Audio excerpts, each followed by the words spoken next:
آپ نے حضرت عمر سے فرمایا عمر تیرے زمانے میں ایک شخص آئے گا، اس کا نام ہوگا اویس، اس کا قبیلہ ہوگا مراد، اس کی شاخ ہوگی کرن، اس کا رنگ ہوگا کالا، قد ہوگا درمیانہ، اور ایک سفید نشان اس کے جسم پر ہوگا۔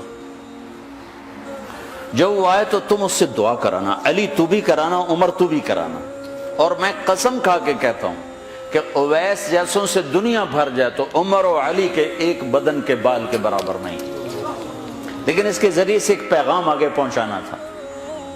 تو حضرت عمر اور حضرت علی حیران ہو کر دیکھنے لگے کہ ہمیں کہا جا رہا ہے کہ اویس سے دعا کروائیں، وہ ہم صحابی وہ تابعی۔ تو آپ نے فرمایا اس نے ماں کی ایسی خدمت کی ہے، جب وہ ہاتھ اٹھاتا ہے تو اللہ ہاتھ واپس خالی موڑتا ہی نہیں۔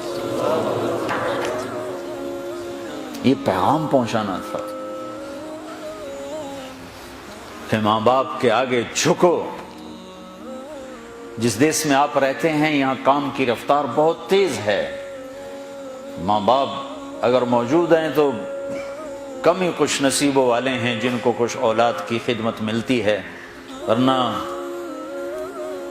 دیواروں کے ساتھ ہی زندگی گزر رہی ہوتی ہے۔ تو عمر رضی اللہ عنہ جب خلیفہ بنے تو ہر سال حج کرتے تھے، ہر سال ان کو ڈھونڈواتے۔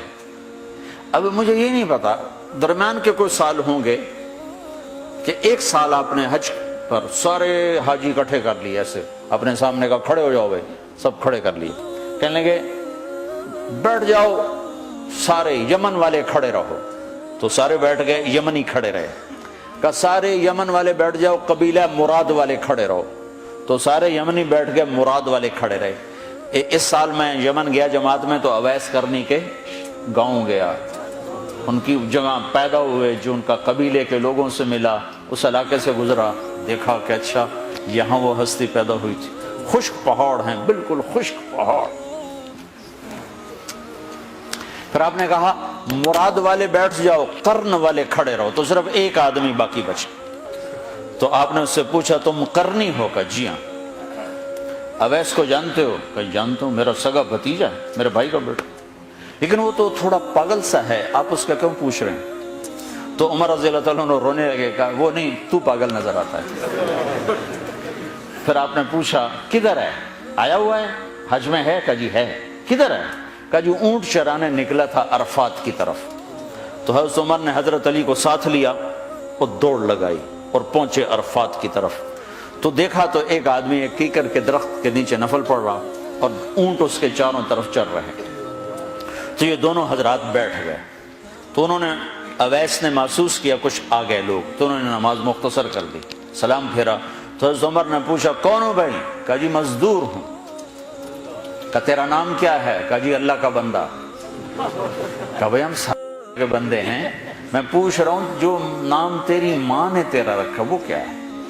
تو وہ تو پہچانتا نہیں تھا کہ عمر کون ہے، علی کون ہے، وہ تو پہلی دفعہ حج پہ تھا۔ وہ کہنے لگا تم کون ہو میرا انٹرویو کرنے والے؟ انٹرویو تو میں اپنی طرف سے کہہ رہا ہوں۔ میں کہا تم کون ہو میرا پوچھنے والے؟ تو حضرت علی بولے یہ امیر المومنین ہیں عمر بن خطاب، اور میں ہوں علی بن ابی طالب۔ پھر وہ ایسے ایک دم گھبرائے، دونوں کو سلام کیا، میں معذرت چاہتا ہوں میں نے پہچانا نہیں۔ تو عمر رضی اللہ عنہ نے فرمایا ہاتھ اٹھا، ہاتھ اٹھا۔ برمنگھم والوں کو پیغام پہنچے کہ ماں کی خدمت کیسے کی جاتی، کہ عمر جیسا ہاتھ اٹھوا رہا ہے، علی جیسا، علی جیسا۔ تو وہ کہنے لگے میں آپ کے لیے کیسے ہاتھ اٹھاؤں، میری اوقات ہے کہ میں آپ کے لیے دعا کروں؟ کہاں، ہمیں ہمارے نبی کا حکم تھا کہ اویس آئے تو اس سے دعا کروانی ہے، کہ جب وہ ہاتھ اٹھاتا ہے تو وہ ہاتھ خالی نہیں آتے۔ کس وجہ سے؟ تہجد، جہاد، تبلیغ، ذکر، تلاوت، تسبیح، حج، عمرے، نمازیں، روزے، ذکر، تلاوت۔ کس وجہ سے؟ نہیں، ان میں سے ایک وجہ بھی نہیں، ماں کی خدمت کی وجہ سے۔ پھر ایک اور جگہ آپ نے فرمایا کہ لوگ جب جنت میں چلیں گے تو اویس بھی چلے گا، جب جنت کے دروازے پر پہنچے گے تو اللہ تعالیٰ فرمائیں گے اویس کو روک لو، باقی کو جانے دو۔ تو اویس گھبرا جائیں گے، کہیں گے یا اللہ مجھے کیوں روک لیا ہے؟ تو اللہ تعالیٰ فرمائیں گے ٹھہر جاؤ، جانے دو ان کو۔ ہاں بھائی، اب یہ سامنے جہنم کے لوگ کھڑے ہوئے ہیں، تو شفاعت کر، تیری تو فعل لاکھوں انسانوں کو جنت میں ڈالو، تجھے اس لیے روکا ہے کہ تو شفاعت کر، جدھر تیری انگلی اٹھتی جائے گی ان کے لیے جنت لکھتی چلی جائے گی، ان کے لیے جنت لکھتا چلا جاؤں گا، جدھر جدھر تو انگلی اٹھائے۔ صرف پونڈ ہی سب کچھ نہیں، مائیں بھی بہت کچھ، صرف پونڈ ہی سب کچھ نہیں ہے، باپ بہت کچھ ہے۔